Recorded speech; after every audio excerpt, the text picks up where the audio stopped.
बिस्मिल्लाहिर्रहमानिर्रहीम। अस्सलाम वालेकुम जी, कैसे हैं आप सब? उम्मीद है बिल्कुल खैरियत से होंगे। अपने चैनल पे वेलकम। अल्लाह ताला आप सबकी ज़िंदगी में आसानियाँ पैदा फरमाए। दुरूद पाक पढ़ लेते हैं जी। अल्लाहुम्मा सल्ली अला नबीना मुहम्मद।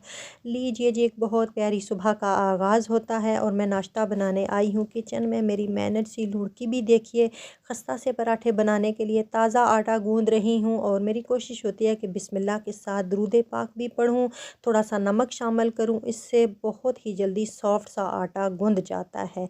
और अब मैं चटनी बनाने लगी हूँ जी। लंगरी में ही मुझे अच्छा लगता है लंगरी में चटनी पीस के, तो हरी मिर्चों के साथ थोड़ा सा लहसुन शामिल कर रही हूँ। आपने ट्राई किया होगा कि जब भी दही वाली चटनी में थोड़ा लहसुन शामिल किया जाए तो ये इसके जायके को बहुत ही बाकमाल टच देता है।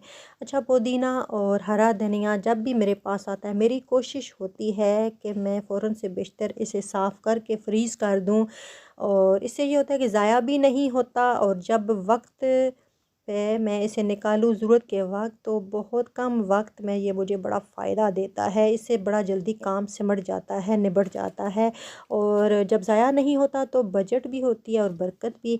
और आज मैं बनाऊंगी जी पालक वाले पराठे। रात को मैंने पालक और चिकन का सालन बनाया था, तो मेरे गेस्ट्स की फरमाइश थी कि सुबह पालक वाले पराठे हो जाएं, तो ये काम तो होता ही रहेगा जी।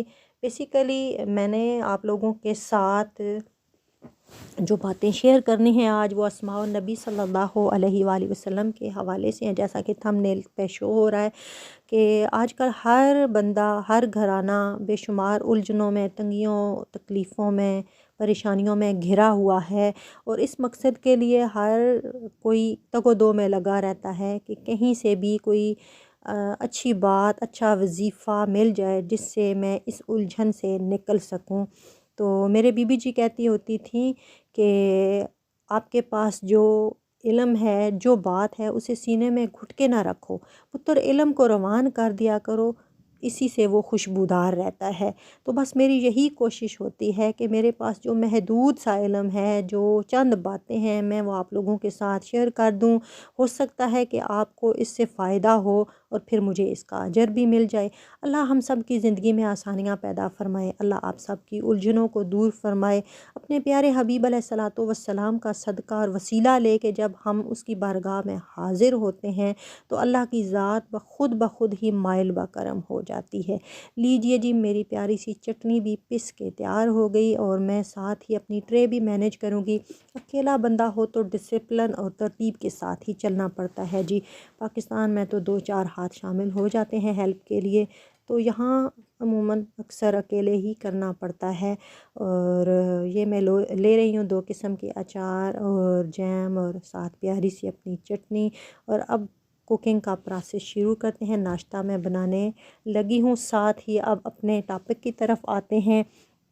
अच्छा, अक्सर मेरी जो बहनें हैं वो कहती हैं कि बच्चों की जो यादाश्त है वो बहुत कमज़ोर है। उनकी जो स्टडी में वीकनेस है वो इसलिए कि उनका हाफ़्ज़ा बहुत ही कमज़ोर है। वो जल्दी भूल जाते हैं चीज़ों को, वो संभाल के अपनी यादाश्त को बेहतर नहीं रख सकते, जिसकी वजह से उनकी स्टडी वाली एबिलिटी पे फ़र्क आता है। तो मैं अपनी उन बहनों से कहूँगी कि आप हर रोज़ नमाज़ असर के बाद 11 बार आयतुल कुर्सी पढ़कर अपने बच्चे के सीने पे दम करें, अपने हाथों पे दम करके उसके सर पे फेर दें और पानी भी दम करके पिला दें। तो इससे ये होगा कि बच्चे का हाफ़्ज़ा बहुत ही मज़बूत हो जाएगा, उसकी यादाश्त हमेशा के लिए तेज़ हो जाएगी। हमेशा के लिए कह रही हूँ, क्योंकि जब हम इस नीयत के साथ अल्लाह के कलाम से मदद लेते हैं तो अल्लाह के कलाम का असर दायमी होता है। आप यकीन के साथ बस ये अमल कीजिए, बच्चे का हाफ़्ज़ा भी तेज़ होगा, यादाश्त बेहतर होगी, इम्प्रूव होगी। बल्कि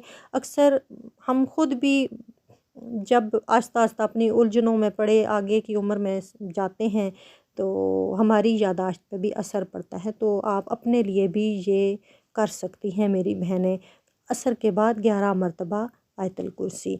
अच्छा, रंजो गम से निजात के लिए एक छोटा सा वजीफ़ा है। अल्लाह ताला हम सब को रंजो गम से महफूज करे। जो कोई ऐसा हो जो हर घड़ी रंजो गम में मुब्तला रहे, उसको तंगियाँ और मुसीबतें ही आती रहें, तो वो ये करे कि इसमें मुबारक बशीरुन सल्लल्लाहु अलैहि वालैहि वसल्लम। अच्छा, ये अस्माए पाक जो हैं वो अलहदा से हैं, लेकिन सल्लल्लाहु अलैहि वालैहि वसल्लम साथ दुरूद पाक भी शामिल कर लें तो इसकी बरकत में इजाफ़ा हो जाएगा। बशीरुन सल्लल्लाहु अलैहि वालैहि वसल्लम, इसका विर्द 300 बार जो कोई करे तो अल्लाह ताला बहुत जल्द उसके मकसद को पूरा करेगा, यानी कभी भी रंजो गम से उसे पाला नहीं पड़ेगा, हर तरफ खुशी ही खुशी उसे हासिल होगी। अच्छा, खुशी के साथ दायमी सुख और सुकून भी मांगा करें, क्योंकि खुशी आर्जी चीज़ है, सुख और सुकून ये दोनों दायमी नेमतें हैं। बस अल्लाह ताला हमें सदा का सुख, खुशी और सुकून नसीब फरमाए। अच्छा, दिल और चेहरे को नूरानी करने के लिए छोटा सा वजीफ़ा आपको बताती हूँ कि इसमें पाक है मुताहिरुन सल्लल्लाहु अलैहि वसल्लम। हर रोज़ नमाज इशा के बाद 200 बार जो कोई पढ़ने का मामूल बनाएगा, इंशाअल्लाह इस अमल की बदौलत से पढ़ने वाले का बातन रोशन हो जाएगा। आप जब पढ़ेंगे तो आपका चेहरा, आपका कल्ब, आपकी रूह रोशन होगी। जब रूह रोशन होगी, कल्ब रोशन होगा, तो चेहरा तो ऑटोमेटिकली नूरानी हो जाएगा। बस अल्लाह ताला से दुआ मांगे कि अल्लाह दिल को नूरानी कर दे, बातन को पाक और साफ़ कर दे। हमारे जितने बातन के जंग हैं, कसावतें हैं, मैल हैं, अल्लाह अपने प्यारे हबीब पाक के इस इसम के सदक़े, मुताहिरुन के सदक़े अल्लाह वो सारी तकलीफ़ें दूर कर दे। तो ये थी छोटी छोटी सी चंद बातें जी, आप इसको अमल करें, अपने वज़ाइफ में शामिल रखें। और ये मैं अपने लिए रात की बासी रोटी को गर्म कर रही हूँ, बहुत अच्छी लगती है। वीडियो अच्छी लगी हो पसंद कीजिएगा, सब्सक्राइब कीजिएगा। फिर मिलेंगे एक नई वीडियो के साथ, अपना ख्याल रखिएगा।